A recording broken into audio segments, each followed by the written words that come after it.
Excellencies, courageous defenders of human rights, ladies and gentlemen, welcome to the United Nations opening of the 2023 Geneva Summit for Human Rights and Democracy.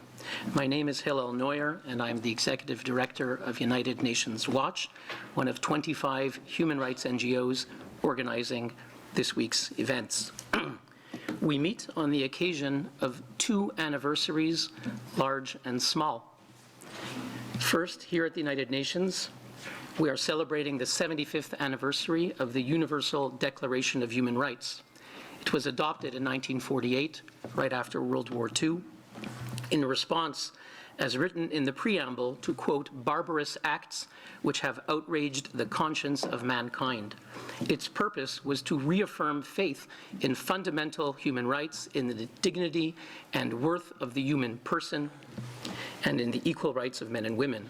More than 7 decades later, this Universal Declaration continues to serve as a beacon for activists around the world, such as those gathered here for the Geneva Summit. Second, we meet on a smaller anniversary. This happens to be the 15th year in a row that our coalition of 25 NGOs has organized the annual Geneva Summit, a gathering of defenders of human dignity, former political prisoners and family members of current political prisoners who have chosen to challenge dictatorships around the world, who dedicate their lives to upholding the principles of freedom, justice, and human rights. Today, this afternoon, here at the United Nations, we'll have a microcosm of the main event that will take place tomorrow at the Geneva International Conference Center, the CICG, when we will hear firsthand accounts of repression, gross abuses, and atrocities committed around the globe, but also inspiring messages of hope, of courage, determination, and calls for action. Our opening address tomorrow will come from Evgenia Karamurza. We'll hear from her in a moment today. Her husband, Vladimir, was very recently just condemned to 25 years in prison. He's already been a year in prison in Moscow. He was convicted for treason because he dared to protest Vladimir Putin's regime and the war on Ukraine. And we're honored that Evgenia is here. We'll hear from her soon. From the voices of Dr. Gyal Lo on forced assimilation in Tibet, Francis Huey on the crackdown in Hong Kong, Kalbiner Siddiq and Dalkun Issa on the persecution of the Uyghurs, we'll hear stories that must be told about China, which affect 1.5 billion people, a fifth of humanity. A few days ago, Ko Fei-sheng, the barefoot lawyer, the human rights lawyer, was sentenced to 8 years in prison. And we're going to hear soon today from his son, Peter Yang. We'll listen at the Geneva Summit to Fadzia Mehiri, a human rights lawyer from Zimbabwe who's been arrested numerous times. We'll hear from Nila Ibrahimi and Sumaya Javadi, who fled the clutches of the Taliban, managed to escape to Canada. And we'll hear from them. And Sog Mihan, who survived horrific abuses in North Korea and has the courage to tell the story and wrote a book on it. Their experience serve as a call to action against the forces that seek to extinguish the flame of freedom. Tomorrow, our Women's Rights Award will go to Shima Babae. She became famous 5 years ago when there was worldwide reports of what was called the Girls of Revolution Street. You remember the iconic image of a woman standing on the street corner in Tehran with her headscarf, the hijab, the obligatory headscarf, on a stick, surrounded by traffic. Shima was part of that group that dared to remove the headscarf to protest the unjust law. She was thrown into prison. She was arrested numerous times. She was put in solitary confinement together with her husband, and they eventually managed to flee. She'll be receiving our Women's Rights Award tomorrow, and we'll also hear from her about her struggle to release her father, another great human rights activist who's been disappeared for nearly 2 years. We'll follow that award tomorrow with a panel on Iran that'll bring together international voices such as the French National Assembly member Hadrian Gomi, Ali Reza Al-Hondi from the Swedish Parliament, who's been active to designate the IRGC as a terrorist entity under the EU law. We'll hear from Ali Assassi, as well as today, the Member of Parliament and Chair of Canada's Foreign Affairs Committee. And we'll also hear from Dr. Nargis Eskandari-Grunberg, the Mayor of Frankfurt, herself years ago was a political prisoner in Evin Prison, gave birth in Evin Prison, and recently as the Mayor of Frankfurt, one of the few immigrant mayors in Europe, certainly of a major city, and she just recently designated the street where the Iran's consulate is in Frankfurt as Masa Amini Street. So we'll hear from her tomorrow. Throughout the day, we're going to be exposed to stories of hope, resilience, unwavering determination. We'll hear from Andrei Kurkov on the war in Ukraine. He's a renowned novelist and wrote a diary from Ukraine about that. We'll hear from Anastasia Shevchenko, the first person to be convicted in Russia under the undesirable organizations law. She suffered terribly, her family suffered. We'll hear from Marie-Claire Kakpotia on female genital mutilation, which affects tens, if not hundreds of millions of people, not only in the developing world, but even here in Europe. We'll hear from Nevzin Mengu, who was a famous journalist in Turkey who was dropped from CNN Turk after she criticized Erdogan. Certainly that will be a very timely discussion given the elections taking place there and the second round that's coming up. We'll hear from Abraham Jimenez Enoa of Cuba, a prominent journalist, Hasler Iglesias, who was wanted in Venezuela because he dared to speak out as a young leader for democracy. They'll shed light on hidden realities faced by communities oppressed by dictatorships. In recognition of his exceptional courage, we'll also hear tomorrow from Felix Maradiaga, someone who appeared here just a few years ago at our Geneva Summit, went back to Nicaragua, ran for president. They threw everyone who dared to run for president against the dictator Ortega in prison, and he was just released after 611 days, and we'll hear from him today. Just going to see if there's anyone that I didn't mention. I think I mentioned everyone. Yeah, so really it's quite a lineup. Today is a microcosm. We'll just have about 7 speakers. They'll speak briefly to give you a sense of what the Geneva Summit is. I encourage everyone and those watching at home on the internet to tune in to genevasummit.org. You can watch all of the testimonies tomorrow live, and they'll be posted on the internet. The Geneva Summit is, on the one hand, an occasion to hear harrowing testimonies that are very sad, but it's also an occasion to be inspired by the courage and determination of these people who refuse to be silent. Most of us, faced with repression, would be silent. If we try to imagine what we would do in a dictatorship, most people would be silent. The people that we've gathered here were not silent. So together, let us confront the forces of oppression, uplift the voices of those who've been silent.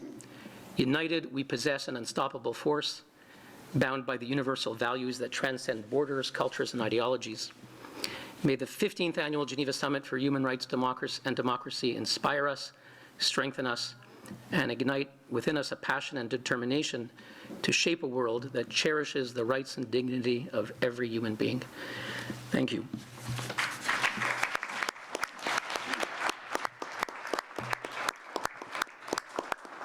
Thank you. At this moment, I would like to express my thanks to the Ambassador, Leslie Norton, the Ambassador and Permanent Representative of Canada to the United Nations, and her team for co-sponsoring today's event. It really means a lot to us. One of the pillars of our Geneva Summit is Professor Erwin Kotler. Couldn't be here today, unfortunately, but he was Canada's former Minister of Justice and is an inspiring force behind this Geneva Summit. And a number of the people here are people who found refuge in Canada, including the gentleman who will speak afterwards, and many others. So it's really a testament to what Canada means when it comes to human rights. So we're very grateful for your co-sponsorship of this event, and happy to give you the floor, Ambassador.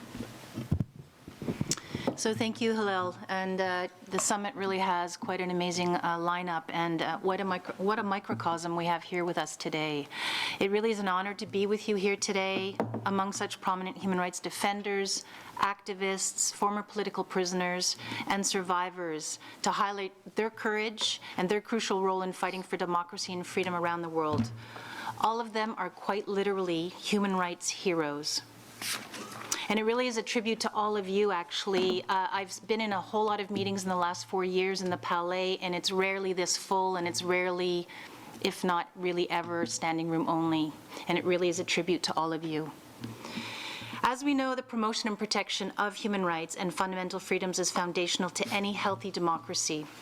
And empowered human rights defenders play a critical role in supporting democratic governance as they encourage greater accountability for human rights violations and abuses, influence positive policy change, and help advance sustainable development.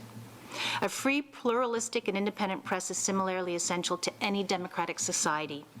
Journalists and other media workers contribute to the functions of democracies by holding governments to account, by providing information on opportunities and challenges facing communities, and by helping citizens better understand and secure the full protections stemming from their rights. In a context of rising authoritarianism, repression, and disinformation, we remain deeply concerned by the threats and challenges that human rights defenders and journalists face, both offline and online. Harassment, surveillance, stigmatization, censorship, or arbitrary detention should not be the price they pay for their engagement. There's so much room for improvement, and no country is immune. We need to work together to ensure that intimidation or reprisal is not used to stifle the work of human rights defenders and civil society. On the contrary, we need to stand committed to supporting their work by facilitating safe, enabling and inclusive environments, and by engaging them on opportunities to help protect human rights globally. Bearing in mind that their work has come and continues to come at a great risk to themselves and their families, I want to sincerely thank the panels for joining us today and for their unrelenting dedication to fighting for a world as it should be. As everyone else in this room, I'm extremely humbled by your journeys. These journeys are a testament to the fact that even in the face of adversity, the resilience and bravery of human rights defenders do bear fruit. And like Hillel, I find it particularly powerful that Felix Merdega, whose wife Berthe Welle participated in this ceremony just last year while Felix was arbitrarily detained in Nicaragua, has since been released and stands here with us today to conclude this opening ceremony. As a last note, I also wish to thank the organizers who have made the 15th edition of the Geneva Summit for Human Rights and Democracy a reality. I trust that this year's summit will be as enlightening, enriching, and inspiring as the last ones. So thank you very much.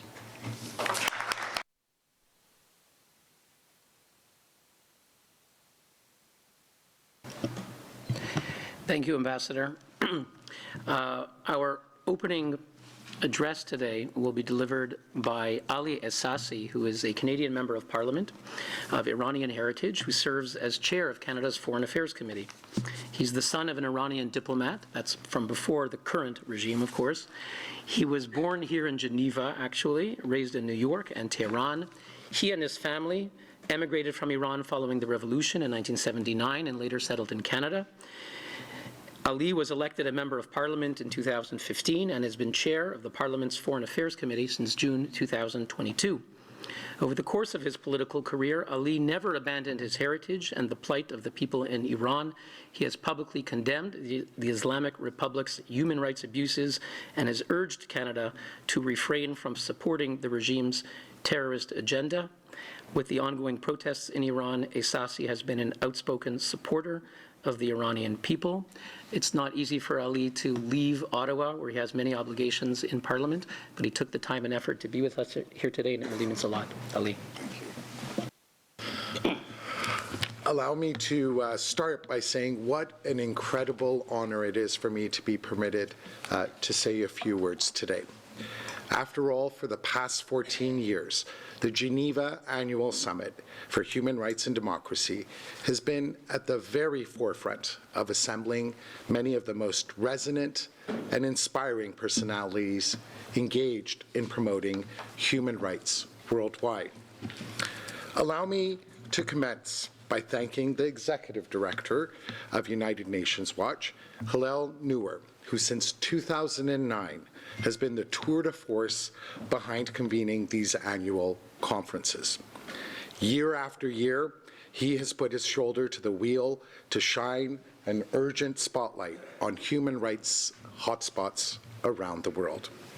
Allow me also to sincerely thank the 25 NGOs that co-sponsor the Geneva Summit. The reality is that regrettably the global community has been experiencing backsliding insofar as the upholding of human dignity around the world is concerned. Mass atrocities are commonplace today, and a culture of impunity among certain states has been spreading. Freedom of expression is deteriorating. Government censorship is tightening, and the repression of individuals and civil society organizations is worsening in one country after another. As the highly regarded V-Dem Institute based in Sweden recently concluded in its 2022 annual report, advances in global levels of democracy made over the last 35 years have been wiped out, and 72% of the world's population, that's 5.7 billion, live in atrocities by 2022.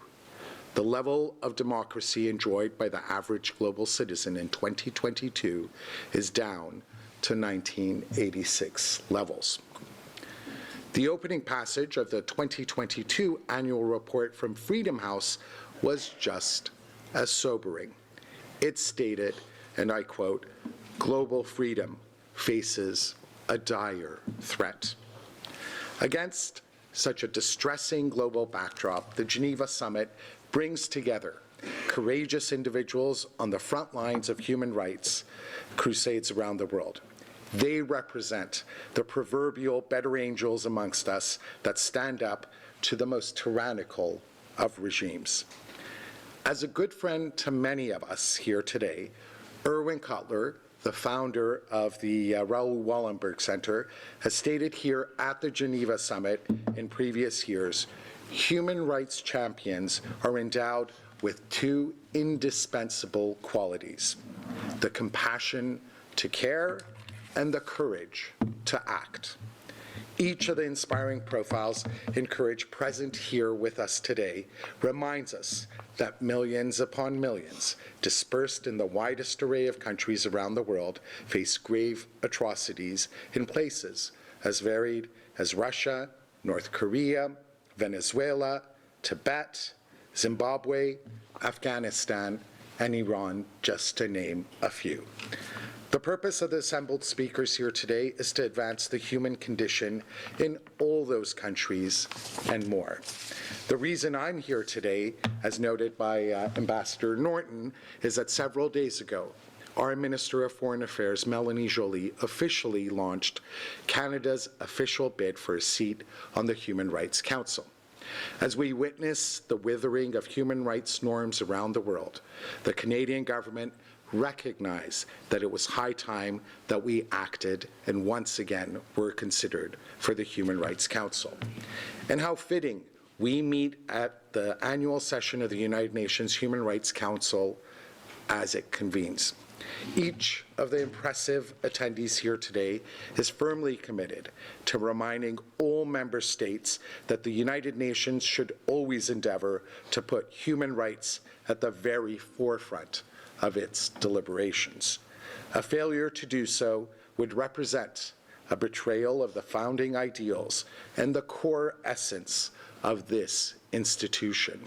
As Hillel noted, this year marks the 75th anniversary of the adoption of the Universal Declaration of Human Rights. To stand idly by, or to opt not to see the pattern of dehumanization or serial human rights travesties around the world should not be countenanced. It bears repeating that human rights is the foundation of freedom, justice, and peace in the world. Let us never forget that the governments of countries that trample the most fundamental rights of their own citizens are also inevitably the greatest menace to their neighboring countries and indeed to the rules-based international order and all the norms and principles that we cherish in interstate relations. The gathering today also reminds member states of the United Nations of their collective responsibility to pursue justice. Indeed, at a time when autocratic regimes have proven that they will always pathologically band together to flagrantly shield each other from international accountability, other countries must marshal the collective diplomatic might to hold states that suffocate civil life or endanger international peace fully accountable and redouble their multilateral efforts to counter mass atrocities and the misogyny of states that practice gender apartheid. Thank you to the conveners of today's summit and to the stellar attendees here who are here to remind us of our responsibilities and for providing us all a sober reminder that the time to act is now. Thank you.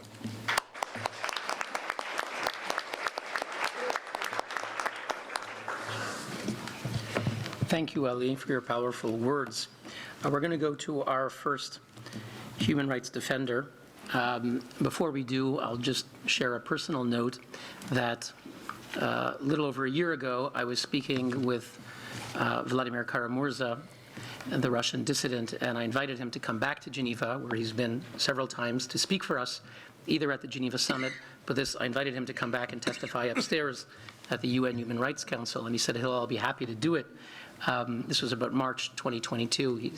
He said, if, kind of, had three dots when we spoke, implying that he was in Moscow and he knew that it wasn't clear if he'd ever, if he'd get out in time to be at that session in June. And sure enough, about a month later, he was taken away in April 2022. And it's hard for me to remember that just a few years ago, Vladimir was sitting here next to me. There's a picture that I post from time to time of Vladimir speaking, and he was sitting here in this room speaking, and now he was taken away a year ago and condemned to 25 years in prison just a couple weeks ago. So with that, before I do it, I'm going to give the floor to Evgenia, and just to say that last night she appeared on Geneva's primetime news program on RTS in magnificent French and delivered a brilliant interview. I grew up in Montreal and I live here in Geneva, and I don't think I could do that. So bravo, and give the floor to Evgenia.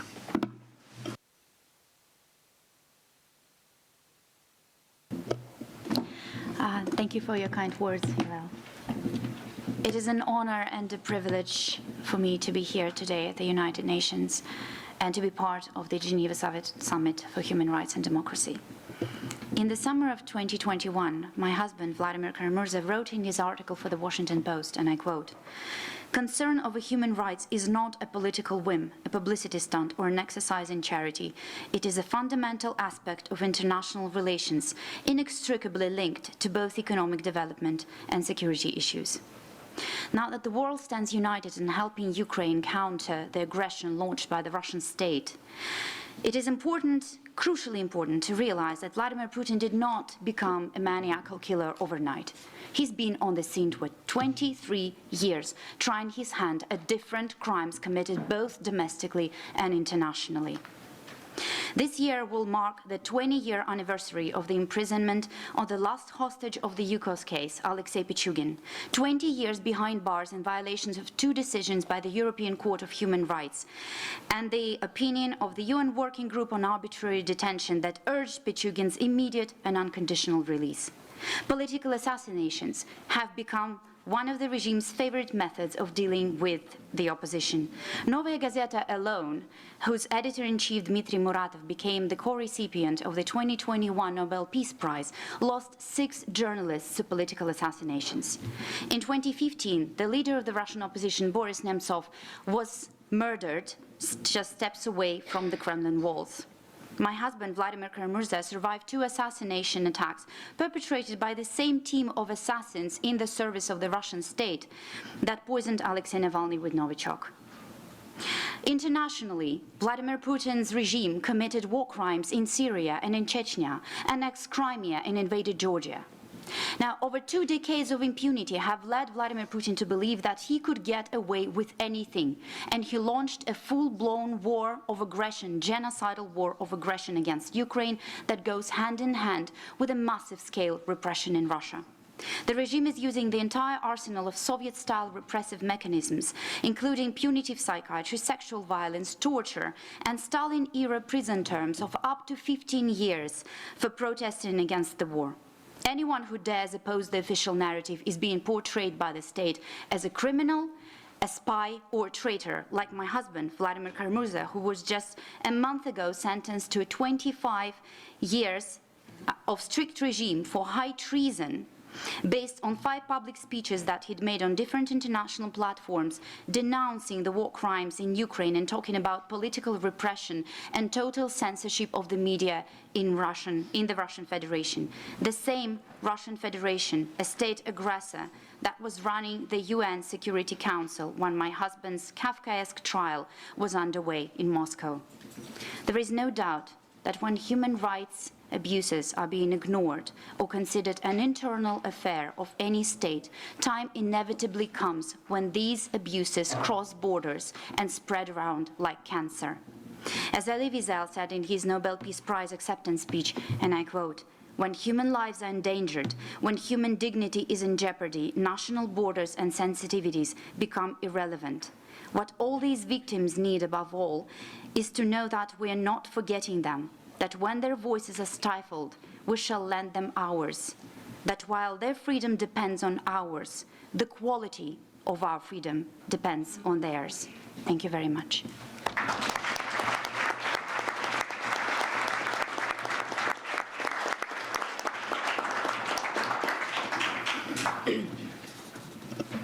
Thank you, Evgenia. I'll now give the floor to the founder of We the Hong Kongers organization, the policy and advocacy coordinator for the Committee for Freedom in Hong Kong Foundation, someone who was the first Hong Kong activist granted political asylum in the United States, Frances Huey. You have the floor. Please click on the red button. And yeah, okay. Thank you. Thank you for the Geneva Summit for Human Rights and Democracy for giving me this platform and an opportunity to speak for our stories and our movement. I gotta say, I'm still combating the jet lag here, but I'm really honored to speak here, and it's truly fascinating to hear all the stories shared by my fellow speakers that's going to speak later. In 2014, I was 15-year-old, and I joined fellow students in the Umbrella Movement to fight for the universal suffrage for Hong Kongers. On the first day, police launched 87 tear gas canisters towards us. And as I was standing in the midst of tear gas smoke, I looked at the people who were fighting alongside me for the same democratic values. And I realized what Hong Kong means to me and what it means to be a Hong Konger, more than just where and how I was born, but to stand out in defending my freedom and my home. In 2019, China proposed an extradition law allowing anyone in Hong Kong to be extradited to China. 2 million people took to the streets, which is a third of our population, against the law. And once again, the government ignored the voice of the people and responded only with increasing state violence against protesters. Tens of thousands of people were arrested, hundreds had disappeared, and 11 people committed suicide.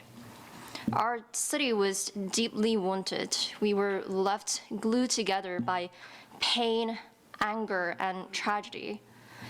And as the final insult to the people of Hong Kong, China imposed a national security law in 2020, targeting pro-democracy Hong Kongers. I was told that I have to leave right away before I would be arrested. And so in tears, I left for the US and eventually secured asylum in 2021. Today, there are thousands of political prisoners in Hong Kong. The youngest is only 13 years old. Under the new law, they arrested 47 activists, the top leading figures who drove the movement in recent years. Right now, at this very moment, they're on trial, facing the possibility of life behind bars. And even when I am in the US, where I'm supposed to be safe, me and my friends have been bullied, harassed, intimidated, and threatened by the CCP. The same has happened to Hong Kongers, Uyghurs, Tibetans, Chinese dissidents all over the world. We cannot accept the status quo. It takes all of you here to hold China and Hong Kong authorities accountable. Ambassadors, journalists, activists, and people of conscience, speak out for political prisoners. Say Jimmy Lai's name, say Joshua Wong, Gwyneth Ho, and Owen Chow's name, raise their public profile, make them famous, and put pressure on the CCP to release them. Because Hong Kong does matter. The fight for Hong Kong is a fight for democracy and freedom. It is a fight against the autocratic alliance out there, which undermines exactly what we're trying to defend. Therefore, your fight, it's our fight, and our fight should be your fight too. I believe one day with your help, the political prisoners, all of them in Hong Kong, will be free, and I will be able to set foot again in my beloved Hong Kong. Thank you very much for having me today.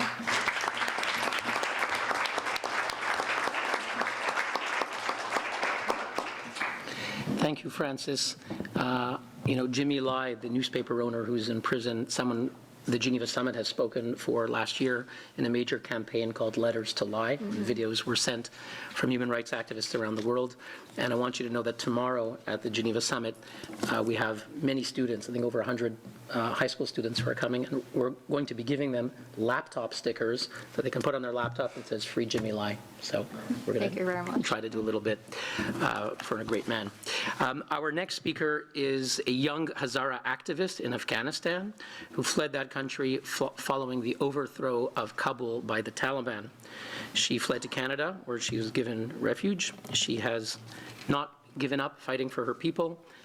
Very active, takes part in numerous rallies and initiatives for women in Afghanistan, for the Hazara people. Her courage and activism were recognized when King Charles, who was then Prince Charles, a year ago in May 2022, invited her to meet with him in Ottawa. Sumaya, you have the floor. Thank you. I'm so privileged to be here speaking for my people. My name is Sumaya. I am a woman from Afghanistan. A long time ago, I read that one is not born a woman, but rather becomes a woman, and I wondered who I would become. It has been 639 days since women in Afghanistan became property and lost the privilege of being people. The night Kabul fell, each and every one of us was devastated, crying, hiding, running, and thinking, so this is what we were to become. As students, many of my female peers and I suffered not only because we were women, but also because we were Hazara. Genocide against Hazaras began over 140 years ago when a Pashtun king, Abdul Rahman Khan, felt threatened by our religious and ethnic differences. He eliminated 62% of the Hazara population. My great-grandfather was forced to leave his land. His family were all killed when he was only 12. Now I stand before you, having been forced to leave my home by the same people who forced my great-grandfather to leave his. To this day, genocide against my people by the Pashtuns continues. 3 years ago, a maternity hospital in my home district in Kabul was attacked. Terrorists shot dead 15 women in labor and 2 newborns. A year later, terrorists bombed a school, killing over 90 schoolgirls and injuring 240 others. When Kabul fell to the Taliban, my world stopped. Shocked and scared to death, I was choked in tears, lying beside my empty bookcase, knowing I had buried and burned my soul as I buried and burned over 500 books in my backyard. In moments, my whole life was given away to the Taliban. I would not be able to complete my education, which meant I would have no career and no choice of any kind. The life of independence I had worked so hard for suddenly turned to dust. Then 30 Birds Foundation rescued me, but thousands upon thousands were less lucky. Right now, there is a Hazara 10-year-old girl in Afghanistan. Her name is Kausar. She is one of the most talented and smart little human beings I have ever met. She has dreams and aspirations just as real as any other little girl. Imagine she is standing right before you. Do you want to leave her to the Taliban? Would you trust the Taliban enough to leave your girl's life in their hands? Please raise your voice and urge the national leaders of the world to stop them. The Taliban, one race, one religion, one gender, from ruling over millions of people so that Kausar and all girls like her can be free to become the women they want to be. Thank you.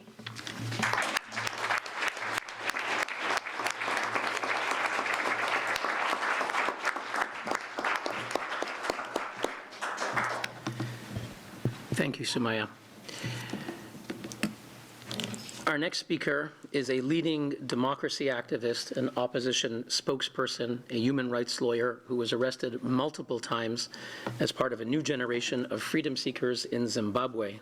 Fadzai Mahiri is someone who has a Master's of Law from the University of Cambridge. She enjoyed a distinguished legal career abroad, worked for the International Criminal Court in The Hague, for the UN International Human Rights Tribunal in Rwanda, and she could have stayed abroad and had a very prominent legal career, but she went back home to Zimbabwe, which in many ways is a failed state, and has the courage to speak out against the government. She was arrested multiple times. We didn't know she'd be able to make it here to Geneva if her passport wouldn't be taken away. We're really thrilled that you're here with us. Fadzai, you have the floor. Thank you, Halal. 2 years ago, I woke up in a maximum security prison in Zimbabwe with no toilet, no water, and no underwear. Inmates ate watery porridge with our hands because we were not permitted spoons. Before lights off, we had to line up in queues for roll call, groups A, B, C, or D. D was for dangerous.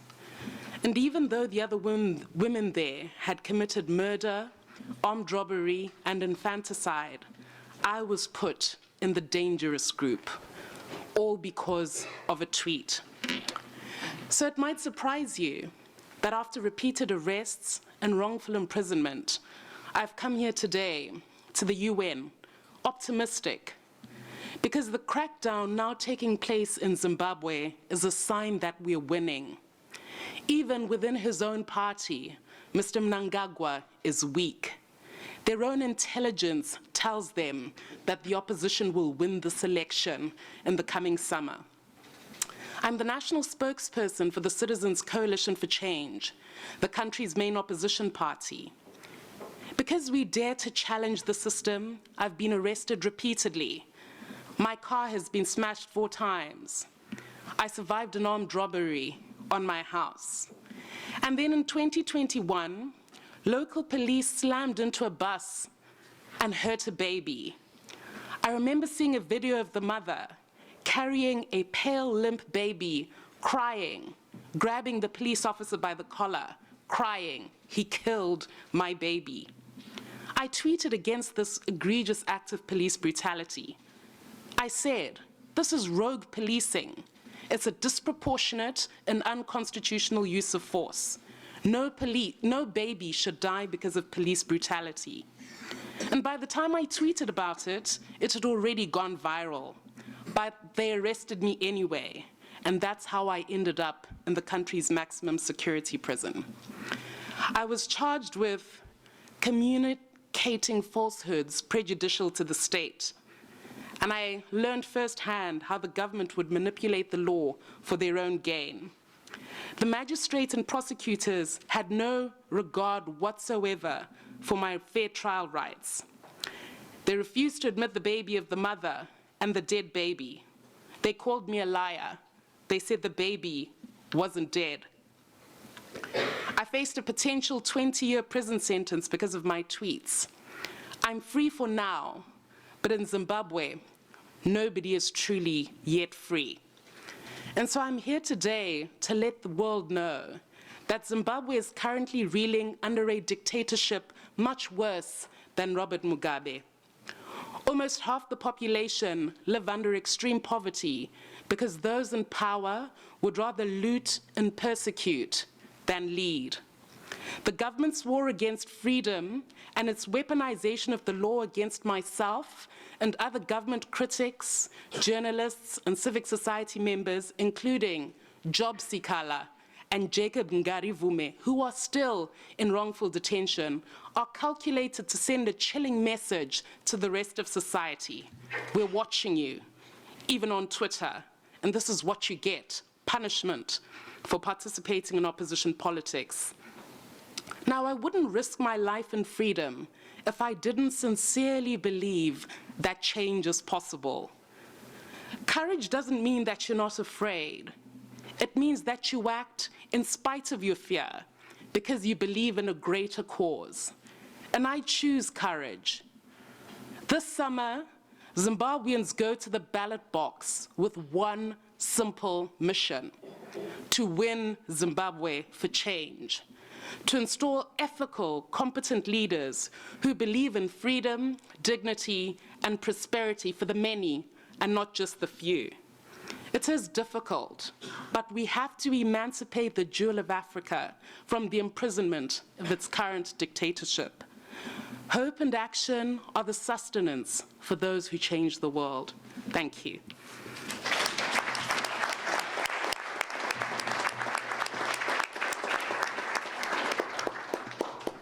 Thank you, Fadzai.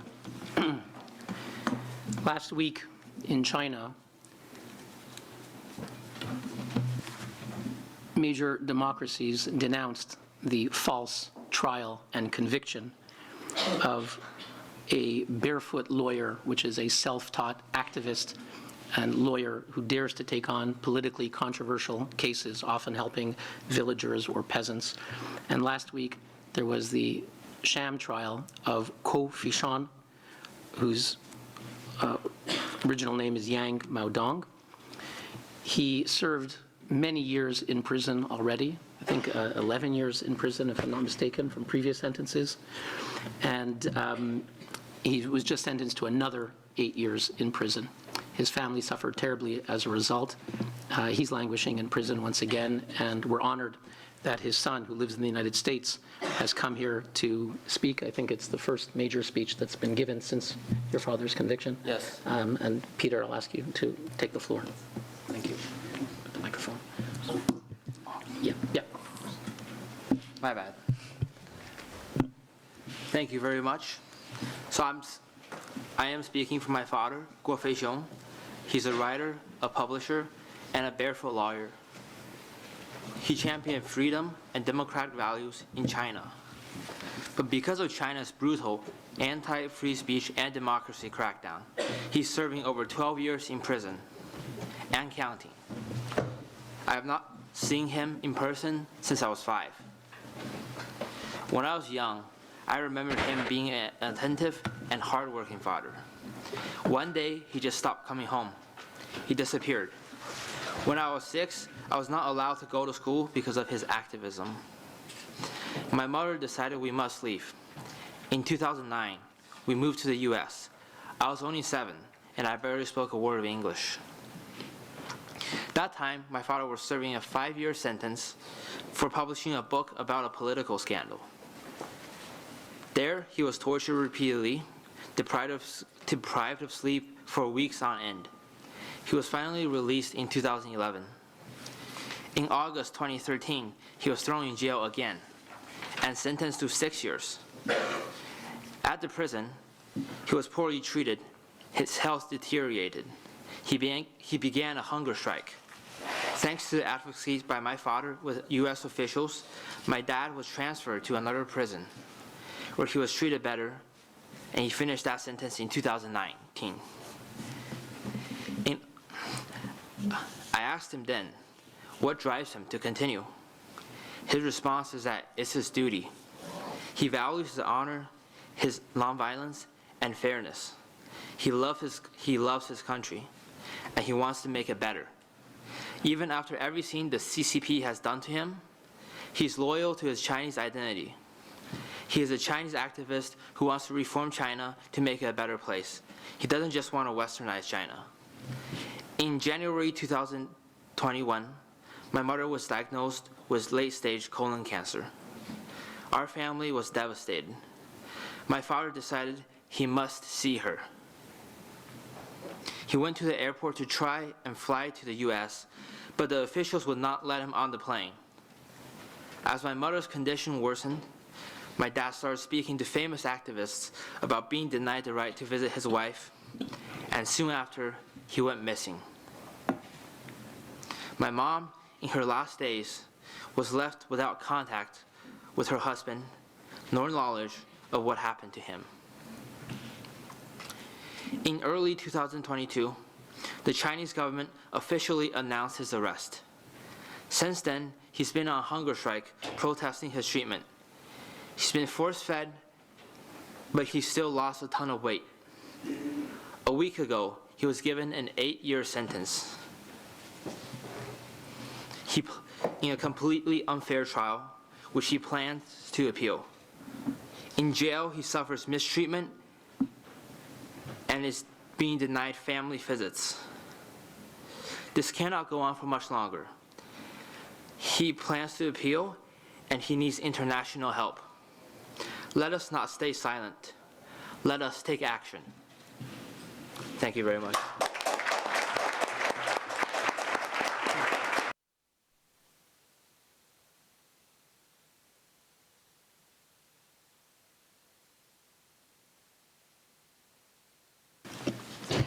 Thank you, Peter. I hope your appeal will be heard by many of the nations gathered here and who will be listening to it. I do want to acknowledge the presence in this room of Dr. Yang Jian Li, our longtime partner, who himself suffered in prison in China and has helped us over many years to bring people like yourself, Peter, whose testimonies and appeals need to be heard. So thank you, Jian Li. Our next speaker is Marie-Claire Kakpotia. She is the founder and director of the NGO Les Orchidées Rouges, an organization based in Bordeaux and Abidjan in Côte d'Ivoire, which works for the elimination of female genital mutilation and organizes legal and medical support for its victims. Marie-Claire. Thank you. Excellencies, ladies and gentlemen, good afternoon. I'm honored to speak here, and I want to thank the Geneva Summit for this opportunity. I'm here to speak about a horrible practice. When I was 9 years old, I was on vacation with my father's family in Côte d'Ivoire when my aunt told me we had been invited to a party. I was happy to go. But when we got inside, it wasn't a party. 4 women seized me. They slammed me to the ground.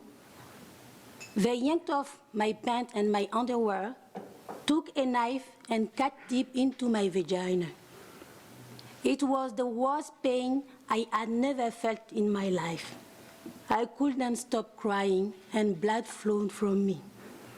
At the time, I didn't know what was female genital mutilation. I didn't know the part of me they cut out was my clitoris and how that would impact my life as a mature woman. Today, I live in France, where I run an organization called Les Orchidées Rouges for FGM survivors like me. And the one thing I hear again and again is, oh, that is just an African problem. That doesn't happen here in Europe. But I'm here to tell you that you are wrong. FGM is a problem worldwide.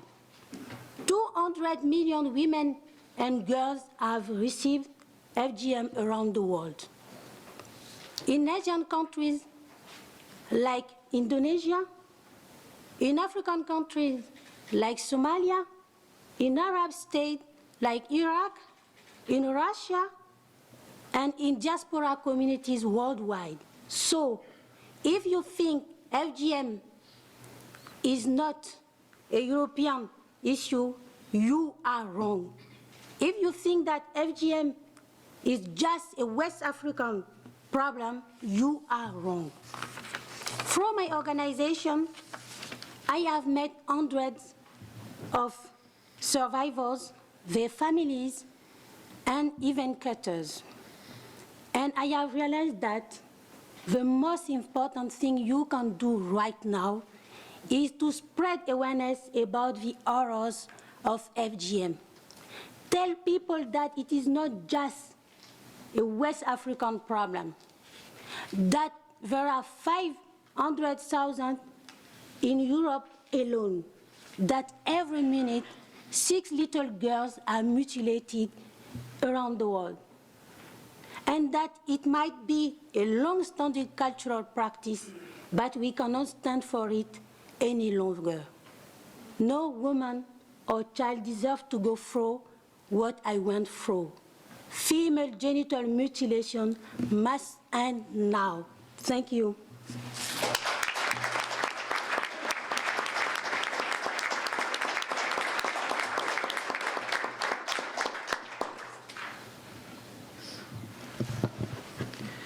Thank you, Marie-Claire, for your difficult testimony, but important words. As I mentioned to you last night, a few years ago, we gave our Women's Rights Award to a Somali activist fighting female genital mutilation.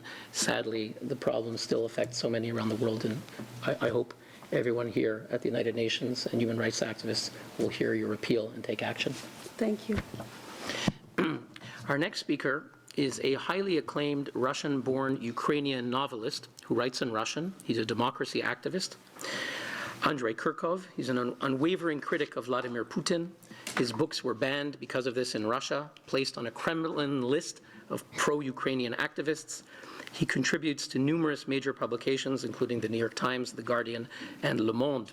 He's the author of over 20 novels, 10 children's books. His books are reviewed in the leading publications of the world. Following Russia's invasion of Ukraine, he was forced to stay in Ukraine as he was at the age of conscription at the time.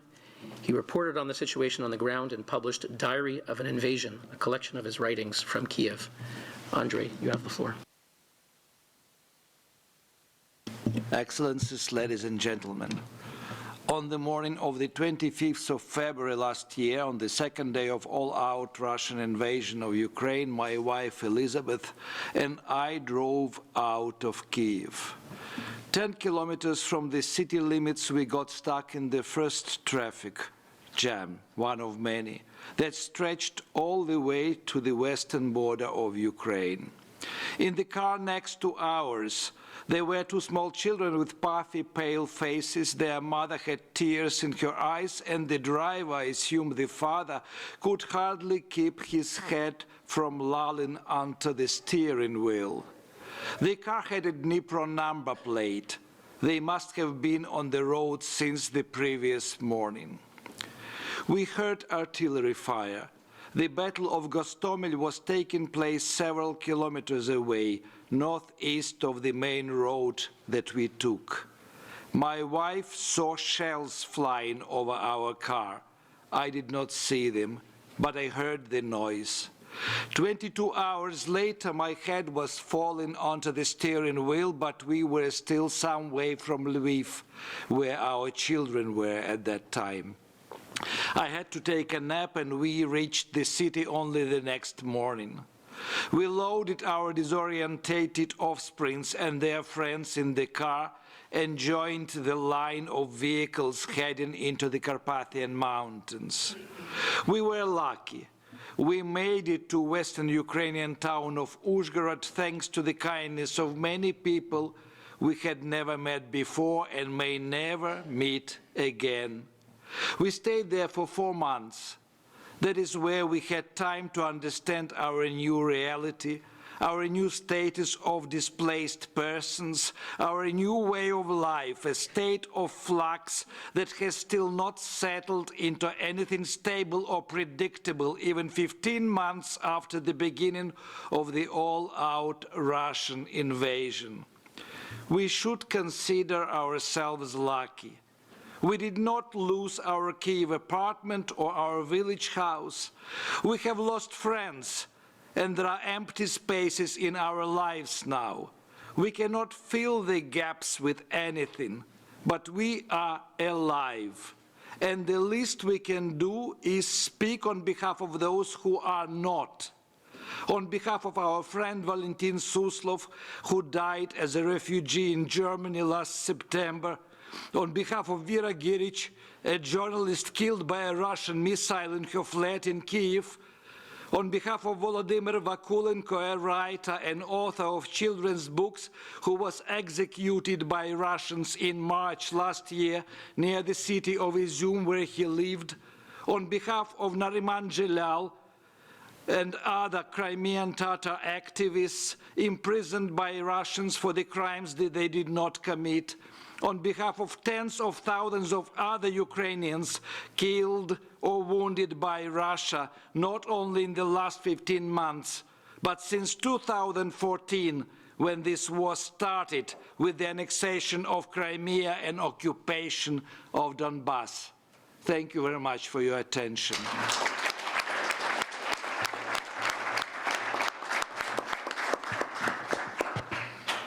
Thank you, Andrei Kurkov. Certainly, the United Nations is focused on Ukraine, but to be able to have your personal testimony, I hope, will energize those of us working on this issue to do even more because the people are suffering, as you so eloquently testified.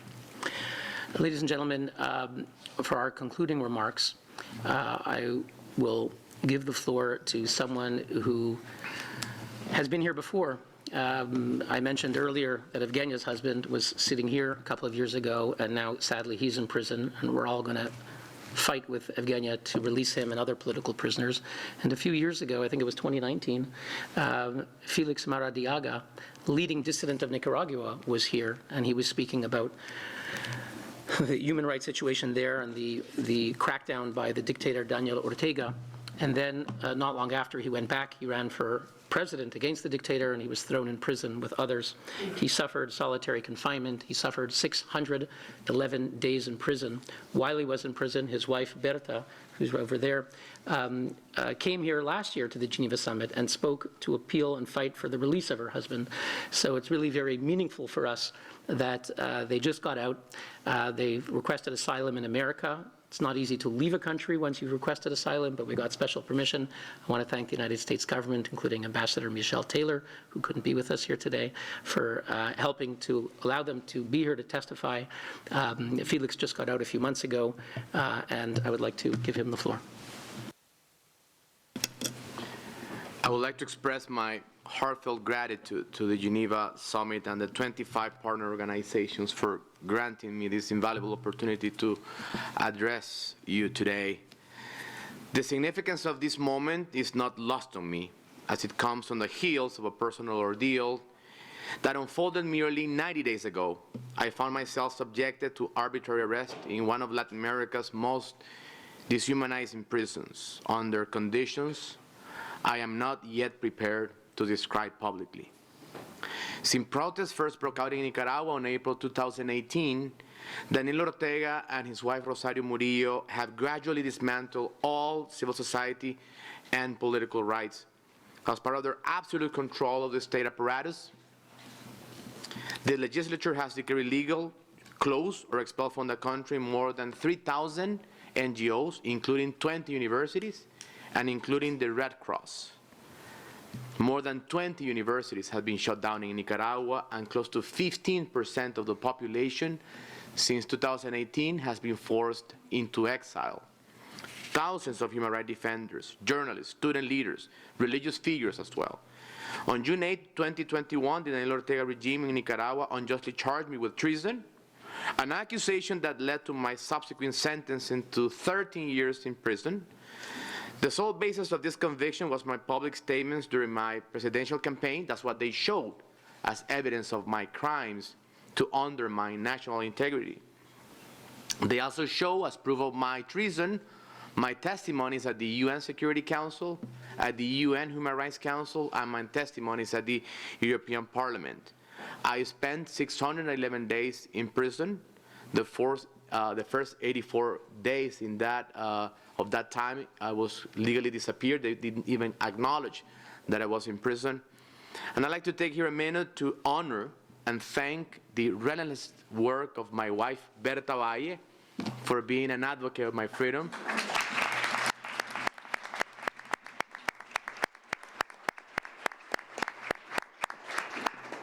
as I tell Evgenia, when I see her work, her job and her passion, we can see what the power of love can do when it joins together with your compassion, with your work, with organizations such as Geneva Summit. So we will see Vladimir free. That's my belief.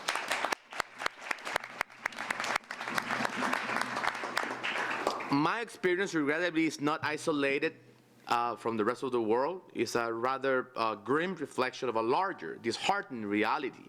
Countless dissidents around the globe find themselves in similar circumstances, including Monsignor Rolando Alvarez, the Catholic bishop of my own diocese, Vladimir Karamurza from Russia, Guo Fianxiong from China, just to mention a few. The utilization of incarceration as a tool of repression has become a distressing global epidemic. During my tenure as a head of disarmament office in Nicaragua, I gained a first-hand experience of the devastating consequences of war. And one of the most harrowing effects I witnessed was the mutilation of countless individuals who had lost their limbs due to anti-personnel landmines. Rather than being designed for killing, these landmines were specifically crafted to inflict grievous harm and immense pain upon the enemy. The deliberate mutilation of combatants by these landmines served to demoralize troops and to create permanent harm in the form of injured veterans much longer after the war. I draw this analogy of anti-personnel landmines because modern tyrants are employing a similar perverse logic through arbitrary imprisonment. Instead of outright murdering their adversaries, they chose to incarcerate them and subject them to false trials. By imprisoning their opponents, these dictators forced dissident movements to focus primarily on securing the release of prisoners, often diverting attention from broader long-term issues such as restoration of democratic institutions, justice, equality, education, were all forced as dissidents to focus on the release of political prisoners, but also political imprisonment, as my own family knows, as my daughter Alejandra, who I last saw when she was 6 years old, and I was deprived from seeing my daughter Alejandra for 3 years, not a single letter, not a single phone call, not even a drawing for my daughter Alejandra, not even the access to a Bible, no reading materials, no drinking water. Even a glass of water had to be asked to the officers every single day. My family was forced to go every single day to the prison with my drinking water. If my sister wouldn't show there a day, I wouldn't have water that particular day. So the suffering that these regimes cause is a global epidemic. Urgency permeates our plea as we ask the international community to adopt more effective instruments within the framework of international law.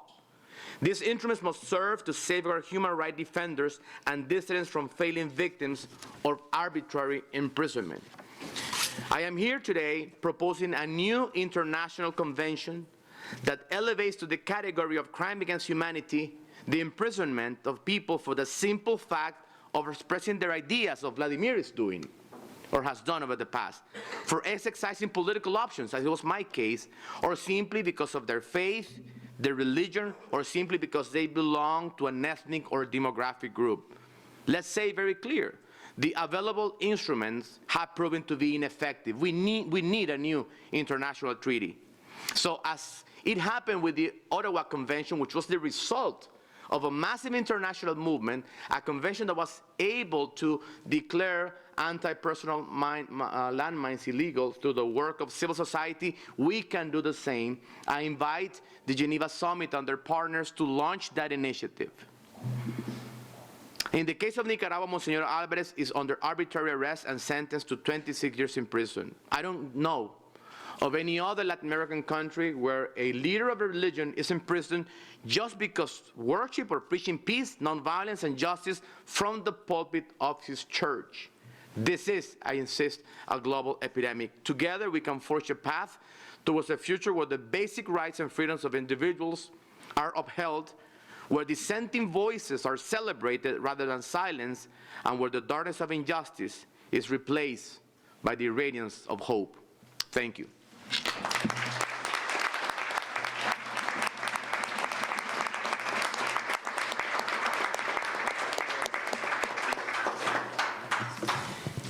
Thank you, Felix, for your powerful words. Just seeing you here free is inspiring. Your wife fought for you here just a year ago. You're free, you got out, and you came here. It really means a lot, and it gives hope to others who are fighting for the release of their family members. In that regard, before we conclude, we have an annual custom where to pay tribute to, this year, Evgenia's husband, Vladimir, and who's in prison, and Peter's father, Ko Fei-shong, who's just been sentenced to more years in prison, and to Shima Baba'e's father, Ibrahim Bebai, who has not been convicted, but he's disappeared. We're going to invite each of them to come forward, and we'll pay tribute to these political prisoners as they pose for a group photo. Please remain seated while I invite the families of political prisoners to please come forward.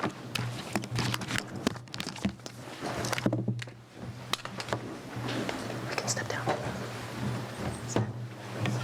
Come stand here, and someone will bring you a photograph.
Okay, here, do one more.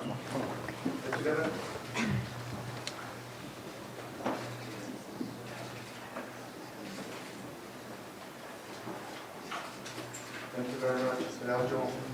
Okay. China, just a little bit more. Thank you. Okay, thank you.